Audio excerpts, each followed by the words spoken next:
खैबर पख्तूनख्वा में सेनेट इंतखाबात मुलतवी कर दिए गए। इलेक्शन कमीशन ऑफ पाकिस्तान का अमला सामान समेट कर रवाना। अपोजिशन अराकीन ने सेनेट इंतखाबात मुलतवी करने के लिए सूबाई इलेक्शन कमीशन से दरख्वास्त की थी।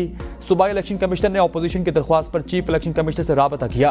अपोजिशन के अहमद करीम कुंडी ने दरख्वास्त में मौक़िफ़ इख्तियार किया कि हमारे 25 अराकीन ने अभी तक हल्फ नहीं लिया गया, इलेक्शन मुलतवी किया जाए। खैबर पख्तूनख्वा में मुकर्रर वक्त तक सेनेट इंतखाबात शुरू नहीं हो सके। इलेक्शन कमीशन ने खैबर पख्तूनख्वा में सेनेट इंतखाबात को मखसूस नशिस्तों पर मुंतखब मेंबरान के हल्फ से मशरूत किया था। सेनेट की 30 नशिस्तों पर इंतखाबात, कौमी और सूबाई असम्बलियों में पोलिंग जारी। 59 उम्मीदवार मद्दे मुकाबिल। पोलिंग का अमल शाम 4 बजे तक बिला ताअत्तुल जारी रहेगा। सिंध की 12, पंजाब की 5, इस्लामाबाद की 2 नशिस्तों पर वोट डाले जा रहे। 18 सेनेटर्स पहले बिला मुकाबला मुंतखब हो चुके। बलूचिस्तान की 11 और पंजाब की 7 जनरल नशिस्तों पर उम्मीदवार बिला मुकाबला कामयाब करार। सिंध में सेनेट की 12 नशिस्तों पर 19 उम्मीदवारान मद्दे मुकाबिल। पंजाब में खवातीन और टेक्नोक्रेट की 2-2 एक अक़लियती नशिस्त पर वोटिंग जारी। सेनेटर्स का 6 बरस के लिए इंतखाबात किया जाएगा। खैबर पख्तूनख्वा में सियासी टेम्परेचर हाई। हुकूमत और अपोजिशन की एक दूसरे के खिलाफ सफबंदी। वज़ीर आला खैबर पख्तूनख्वा अली अमीन गंडापुर की ज़ेर सदारत पार्लिमानी पार्टी का इजलास। सेनेट इंतखाबात से मुताल्लिक मुशावरत। इजलास में हाई कोर्ट में दायर रिट पटिशन पर तबादला ख्याल किया गया।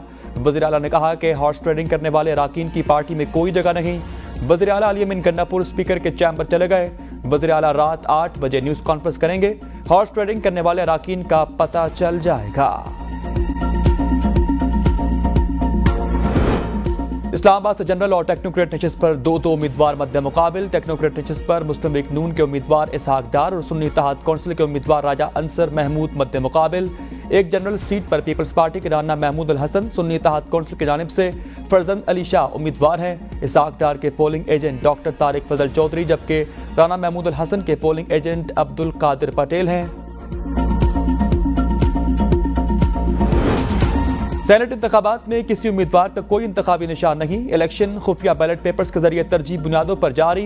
बैलेट पेपर्स पर उम्मीदवारान के नाम हुरूफ तहजी के तहत दर्ज। हर वोटर अपनी पहली, दूसरी और तीसरी तरजीह के तहत बैलेट पेपर्स पर मौजूद खाने में अददी नंबर लगाकर अपना वोट कास्ट करेगा। कामयाब उम्मीदवारान के बच जाने वाले वोट दूसरे तरजीह उम्मीदवारान को मुंतकिल कर दिए जाएंगे। वोट गिनने के अमल में सबसे पहले बैलेट पेपर्स की स्क्रूटनी की जाएगी।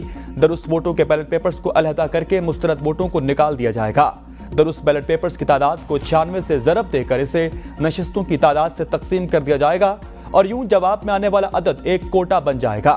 उम्मीदवारान को मिलने वाली पहली तरजीह के वोट को 100 से ज़रब दिया जाएगा। कोटे से ज्यादा वोट हासिल करने वाले उम्मीदवार कामयाब करार दिए जाएंगे।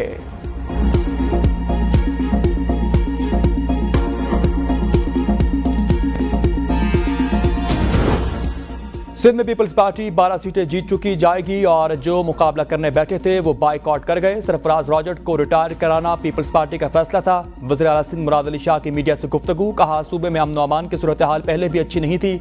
जनवरी और फरवरी में क्राइम बढ़ा, हमने इक़दाम कर लिए हैं, इंशाअल्लाह जल्द क्राइम पर काबू पा लेंगे। कराची में बदअमनी इंतहा को है, इतनी किलिंग किसी और जगह होती तो ऑपरेशन का मुतालबा किया जाता। MQ रहनुमा फैसल सब्जवारी की मीडिया से गुफ्तगू, कहा पीपल्स पार्टी की हुकूमत को सूबे में बदअमनी की परवाह ही नहीं। सूबाई वज़ीर दाखिला मामले को संजीदा नहीं ले रहे। पुलिस ईदी मना रही है। जिनको आपने ASI भर्ती किया वो DSP बन चुके हैं। वज़ीर दाखिला सिंध वज़ीर मज़ाक़ियात बन चुके। वज़ीर आला सिंध मुराद अली शाह भी अमन अमान की खराब सूरत हाल के जिम्मेदार हैं। पीपल्स पार्टी की हिमायत गैर मशरूत, अच्छे तरीके से सियासी मामलात और इत्तेहाद आगे बढ़ रहा। नून लीग के रहनुमा मुसद्दिक मलिक की मीडिया से गुफ्तगू, कहा उम्मीद है हमारे तमाम उम्मीदवार कामयाब हो जाएंगे। आज का दिन जमहूरियत के लिए संग मील साबित होगा। सियासी इस्तेकाम आएगा तो मुआशी इस्तेकाम आएगा। PTI ने कभी मुस्बत सियासत नहीं की। इंतखाबी नताइज हमारे लिए हैरान कुन थे। सियासी इस्तेकाम सबसे बड़ी ज़रूरत है क्योंकि इससे ही मुआशी इस्तेकाम मुमकिन होगा। जजेस खत के मामले पर PTI ने 7 रुकनी बेंच मुस्तरद कर दिया। फुल कोर्ट का मुतालबा। PTI के मरकजी सेक्रेटरी इतलात रऊफ हसन ने कहा कि PTI 7 रुकनी बेंच कबूल नहीं करेगी। चीफ जस्टिस ने अपनी पसंद का फैसला करने के लिए हम ख्याल जजेस पर मुश्तमिल बेंच तश्कील दिया। इस मामले की तहकीकात फुल कोर्ट के जरिए कराई जाए। अदालती कार्रवाई बराह रास्त नशर की जाए। एक जुडिशल कॉन्फ्रेंस भी तलब किया जाए जहाँ तमाम जजेस को अपना मौक़िफ़ पेश करने की इजाज़त हो।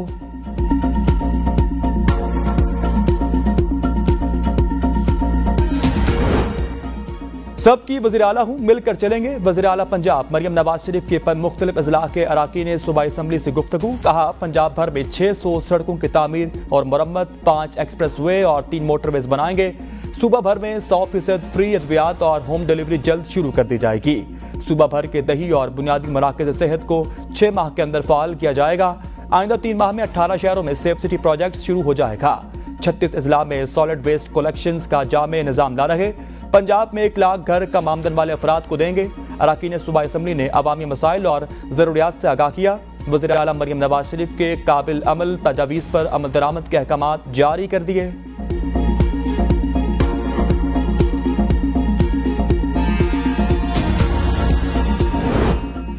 ईद उल फितर से कबल हुकूमत के अवाम को महंगाई के पे दर पे तोहफे। गैस पेट्रोल के बाद बिजली भी 2 रुपये 75 पैसे महंगी कर दी गई। नेपरा का नोटिफिकेशन जारी। बिजली रवा माली साल के दूसरी समाही एडजस्टमेंट के मद में महंगी की गई। सारिफिन से इजाफी वसूलियाँ अप्रैल, मई और जून में की जाएंगी। बिजली की कीमत में इजाफे के इतलाक के इलेक्ट्रिक सारिफिन पर भी होगा। सारिफिन पर 85 अरब 20 करोड़ रुपए का इजाफी बोझ पड़ेगा।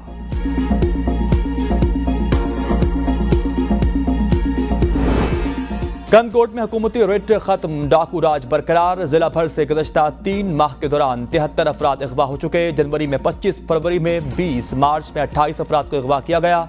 मुगवियों में कम उम्र बच्चे भी शामिल। पुलिस अब तक अगवा होने वाले 73 मुगवियों में से 51 अफराद को बाजियाब करा सकी। डाकुओं को तावान नामे देने की सूरत में 2 मुगवियों को कत्ल भी कर दिया गया।